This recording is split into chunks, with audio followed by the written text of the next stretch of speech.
This video is a short overview of my clay farm. Most practical information for this farm is already in the description, so be sure to read it, since I'll be talking about some other random stuff rather than rehashing everything that's already typed out. So, this farm produces either large amounts of clay or large amounts of rooted dirt, depending on this control. And it also produces oak logs and bone meal, since I wanted to make sure that this bone meal farm supplies more than enough bone meal for the entire rest of the farm. I didn't test the bone meal rate, but I'm certain at least one shulker box of rooted dirt or 4 shulker boxes worth of clay balls are produced per hour. I think the oak log rate might be slightly lower just because of the wither cage setup. I think oak logs might be more likely to have their items like fall on top of other blocks, and I think this top one is also within the range to be blown up by wither skulls occasionally. The wither's block breaking in response to getting hit by a snowball has a 100% drop rate, but the wither skull explosions do not. Additionally, it's possible, though rare, for a little bit of mud to slip through this clay conversion. It's also possible, though very rare, for cobblestone to end up in this overflow chest, probably only after like hours AFK, since a little bit of stone can end up in the rooted dirt block streams. That should only occur if either a dispenser like this one runs out of bone meal, which should not happen, or the logs fail to be cleared quickly enough from these 3x1 spaces. If there's like multiple logs at once and the smart pistons out here can't clear the logs quickly enough, then it's possible that some stone could be left with a log on top of it and then fail to be converted to moss. The only way this farm distinguishes rooted dirt from moss is the fact that rooted dirt is a solid block that doesn't break when being pushed by a piston, whereas moss does break. But stone doesn't break either, so it would also get just pushed out into the output stream. That doesn't really substantially impact the farm's rate at all, but it did mean that I had to make this mud converter a little bit more resilient with like a hopper minecart to make sure that no water bottles end up missing if somehow stone gets in front of it. Though I suppose a little bit of lost potential there if there's like stone out here in this mud to clay converter. Next, the snow golem could be a bit of a hassle depending on the biome. Even in biomes where it doesn't outright die, it might not produce snow layers unless it is sufficiently high up in the sky.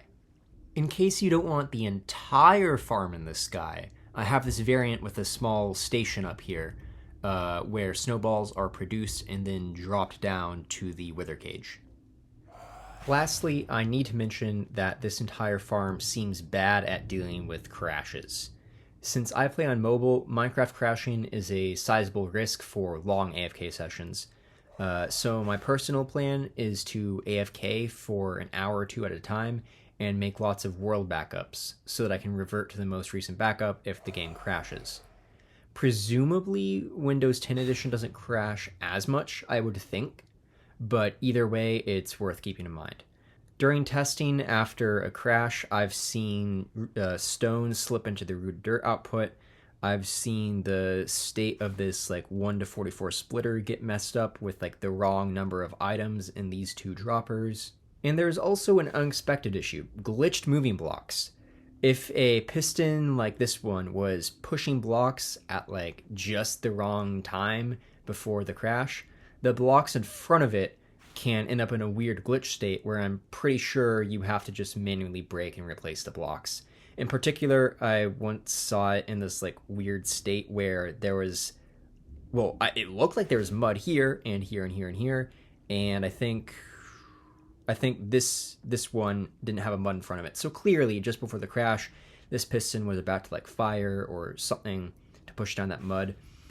And when I came back, I'm pretty sure the 4 things that looked like mud blocks there were actually just still moving blocks. And yeah, the pistons do not like those. Lastly, it's probably possible for cobblestone to end up being generated in this bone meal farm which would eventually, maybe slowly, but eventually break it. Thankfully, at least, I guess you don't need to worry about these stone generators, since even if they spit out cobblestone, it's just going to end up in this rooted dirt output. It's going to be a little bit of lost potential for clay conversion again, but it's not the end of the world. However, there's just so many things that could break after a crash that I don't think I could easily find them all, even in creative mode maybe, so survival would be a massive hassle. Anyway, that's all the serious stuff out of the way, so I want to briefly show the development of this farm. I designed the very first version of this farm years ago, and as you can see, it took up like double the area, loads more redstone. And since then, I've ended up changing every single component of the farm, from the rooted dirt farm, mud converter, clay converter, and even slightly changed the wither cage to make it less finicky.